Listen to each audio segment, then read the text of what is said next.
Hey everyone, welcome back to my channel. This is Harry, reader, watcher, appreciator. This is a video about the books that I'm setting out as a goal to read throughout this coming year. I know it's not January anymore and the time for New Year's resolutions is past, but these are books that I want to get to. Doesn't mean I'll get to all of them, but I'm very motivated to read them. I've either heard good things, they're classics that I absolutely should read if I want to be able to talk about literature and understand its history, and or I just have always wanted to read them. The first is a book that I got just last year, new Karl Ove Knausgaard book called The Wolves of Eternity. I heard a lot about Knausgaard and his My Struggle series. I think just from leafing through some of the pages of the book, it has a kind of pan-European setting. Some of it takes place in Scandinavia and some in Russia and some in the 1980s and some now. The ambition of Knausgaard seems really enthralling to me. Um, I love how blunt he is about taking on these subjects that are not, you know, some little family living in a city in North America or whatever. A lot of modern fiction has a kind of quality of decadence. It's just about people's feelings and so on. And Knausgaard seems to want to write almost like modern excavations of the soul, a la Tolstoy, Dostoevsky. So I want to read this. It's incredibly long. It's 750, 780 something pages. That's how long it is. So hopefully I'll get to it. This is a book called A Special Providence by Richard Yates. The main reason I want to read it, it's not really a classic, and it was written decades ago now. The main reason I want to read it is because Revolutionary Road, which is this guy's most famous book, I just read last year and loved it. It's now one of my favorite American books ever written. The writing's phenomenal, and the insight he has into that generation is great.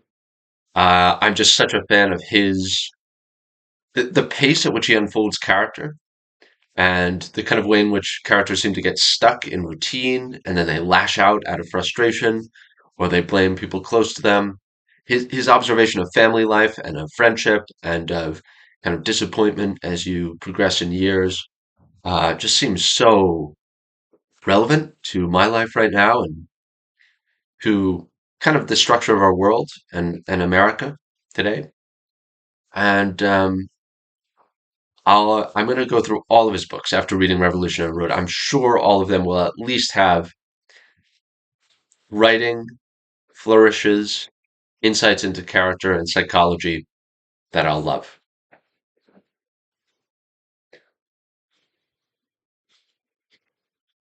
So this is a big one. Wolf Hall. Again, I haven't read this. This is like as close to a modern classic as you can get. Probably this and My Brilliant Friend and some of the Knausgaard stuff is as close to slam dunk. You know, all the reviewers um, in literary journals and review supplements at the New York Times and the London Review of Books and so on say this book will be read hundreds of years from now. This is, this is special. I am really looking forward to it.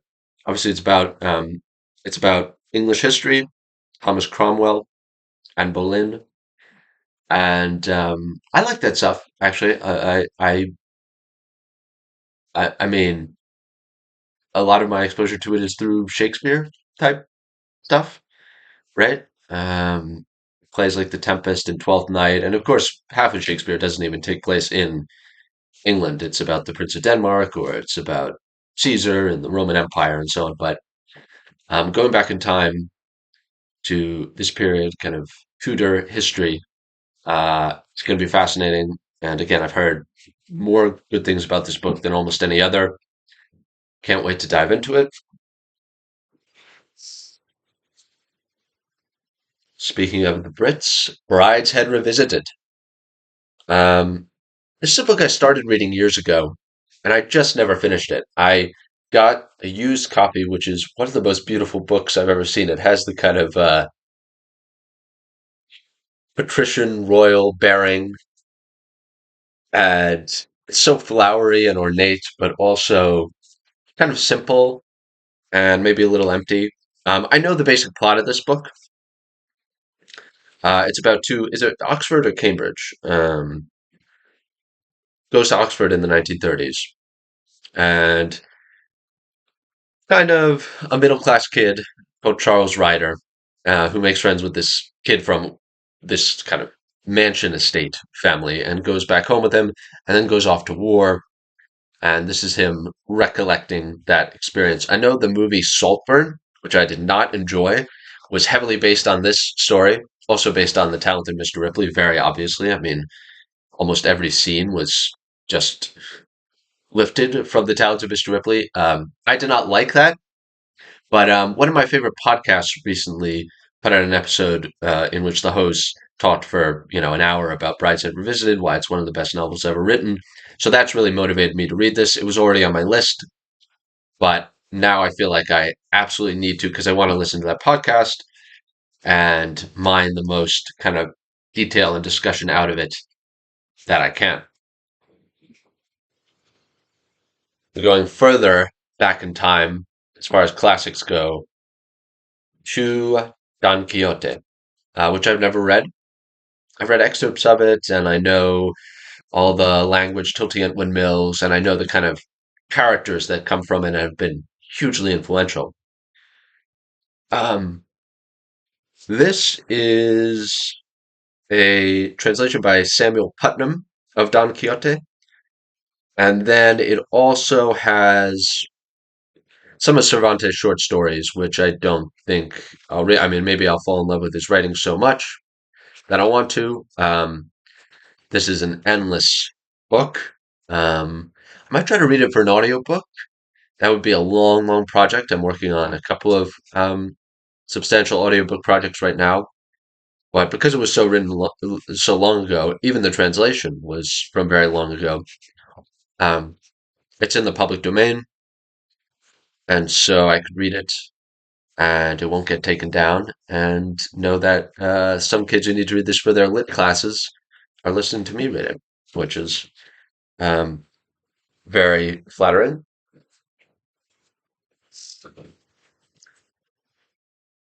Jumping forward almost 400 years in time, this is a book I've heard a lot about. I think it was written in 91. It's called Mating by Norman Rush.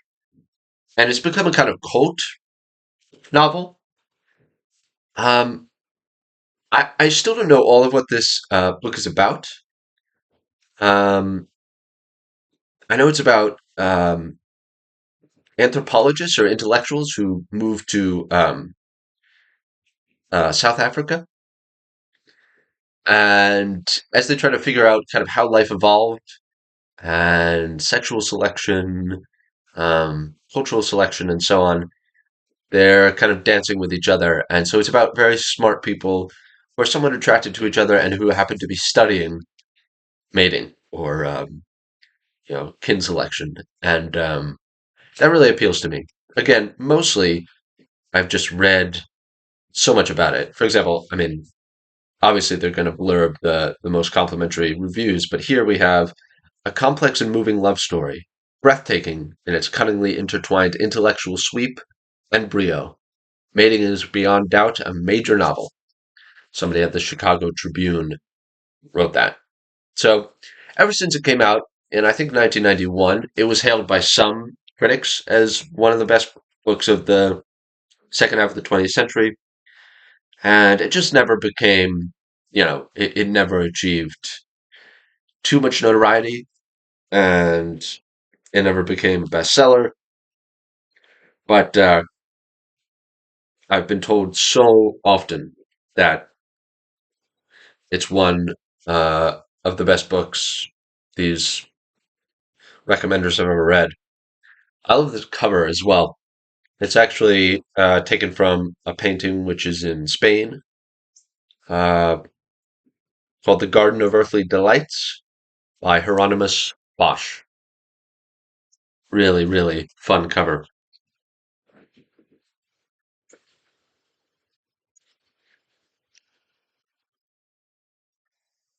Continuing on the trend of Richard Yates, this is another American writer, Mr. Fitzgerald, who is one of my absolute favorites. I've read most of his short stories. I've read Great Gatsby, of course, and so this year I've resolved finally to get around to Tender as the Night and This Side of Paradise, and maybe Last Tycoon as well, which I know is unfinished. His very last work. This is a book set on the French Riviera in the late 1920s about an American couple. Obviously, Fitzgerald was in France for a while, along with Gertrude Stein and Hemingway. And if you've seen Midnight in Paris, you know the drill, or if you've read A Movable Feast, which I've read part of, at least. Um, Again, as with Richard Yates, this is one of my favorite American writers. Great Gatsby is a book that will always land in my top five favorite books ever written, which I know is not an original opinion.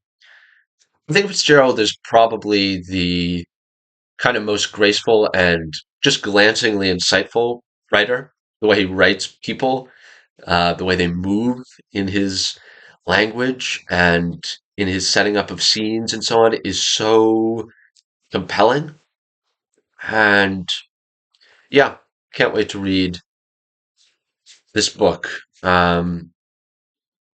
Set in France, which is not a setting I usually gravitate to, but I do like Sun Also Rises, the Hemingway novel, which is also about mostly Americans set in France, or at least the first part of it is. So, really looking forward to getting into that. Another American classic from a century or more ago, My Antonia. I like Cather a lot. I've mostly read short stories like Paul's Case, but I still haven't read some of the big ones. Death Comes for the Archbishop, My Antonia, Oh Pioneers, and I've had this book recommended often to me. And this is a beautiful, beautiful copy. I just love this illustration. Um, it just kind of sets you in a windswept plain set on the Nebraska plains, and I can't wait to feel this kind of period of American history in my bones as I read about it.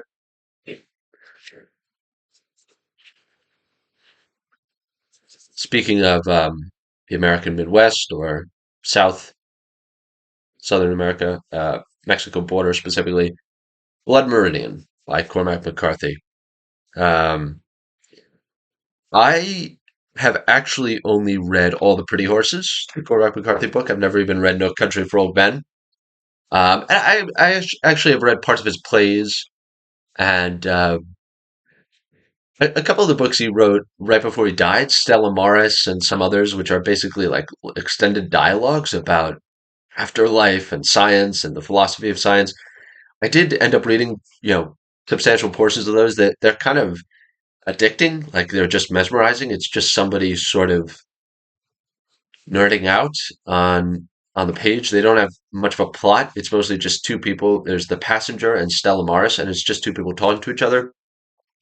Blood Meridian is much. It's I know it's a very violent book. This is from John Banville, the Irish writer writing for The Independent. He said, "The book reads like a conflation of the Inferno, the Iliad, and Moby Dick. An extraordinary, heartbreaking achievement, breathtaking achievement." So I'm really looking forward to it. McCarthy, I have to say, is one of the most talented writers. I think his style can get a little bit overwhelming for me. I guess I just prefer, I grew up in New England, so I guess I just prefer the Yeatses or the Fitzgeralds or the Edith Whartons or whatever, people who are writing about like Northeastern. middle class or intellectual kind of people sitting around wondering who to marry and what to do and so on. And those are kind of the great American novels that I prefer in the Great Gatsby or Age of Innocence kind of sensibility. Not that those are stylistically exactly the same, but similar kind of class of people and similar setting. So I do have to say, like this, Texas Mexico border stuff is not always my favorite. That's where most of McCarthy's books take place. Um, but I've resolved to read it. I mean, so many guys, especially my age, just can't stop talking about McCarthy. And yeah, very excited to read this.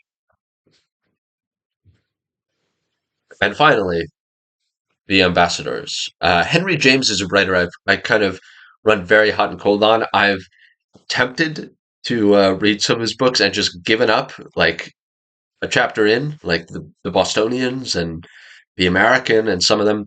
Um, I like The Turn of the Screw a lot. His classic kind of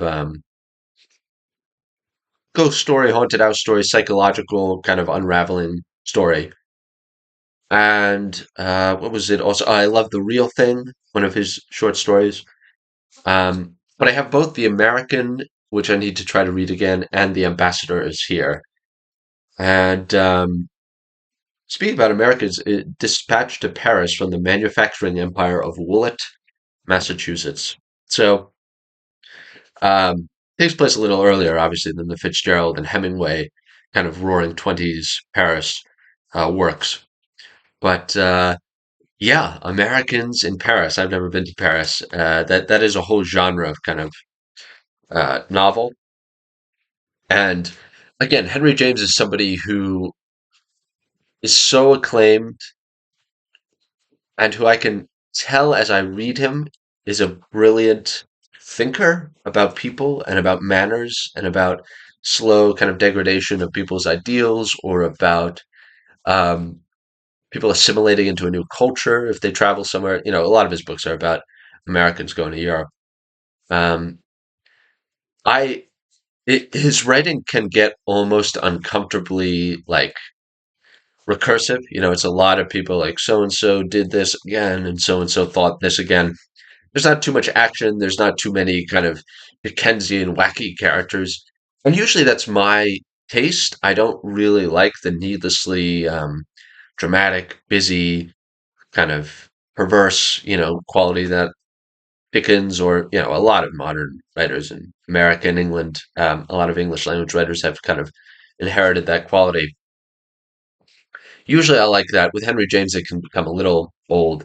He was obviously a brilliant guy, though. I mean, you read The Real Thing or whatever, and you can't believe how strong it is. So, as you can see, pretty heavy on male writers writing, about America or Europe in the early to mid 20th century. That's what I like. I mean, I'm a guy. I'm not going to go read all these books today about, women in diversity seminars in Brooklyn and, Berkeley or whatever. Um, so this is going to be a year of returning to the classics. I'll try to read a couple of new um, books that are, well, highly recommended. I have a list of a bunch of books, which I'm going to make another video on. Books by my favorite authors, which are coming out this year. So those will be my current books, and then I'll keep my eye and ear open for recommendations, great reviews, and buzz about new 2025 books from unknowns. They could be first books, they could be debut novels, or books that are just translated from other countries. For the most part, I'm going back to the roots of English and American literature and trying to fill in my knowledge of some of the classics and some of the very recent classics, the Mantells and the Knausgaards and Norman Rush. Um, so wish me luck. I hope to get through all these books this year. I might get distracted, but I'm sure I'm going to get to a bunch of them. And quite a few of these, like Brideshead Revisited and Wolf Hall and the Fitzgerald book, Tender as the Night. These are books I know I need to read them. I've wanted to read them for years and years. It feels like a decade coming up on now, although a decade ago I was in high school. But it, I have to get to them at some point, and this is going to be the year. I resolve that. Thanks for watching.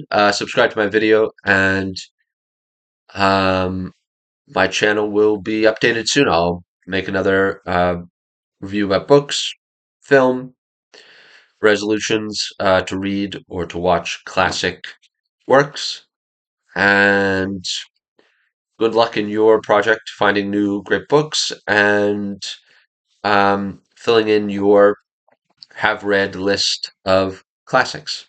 Thanks.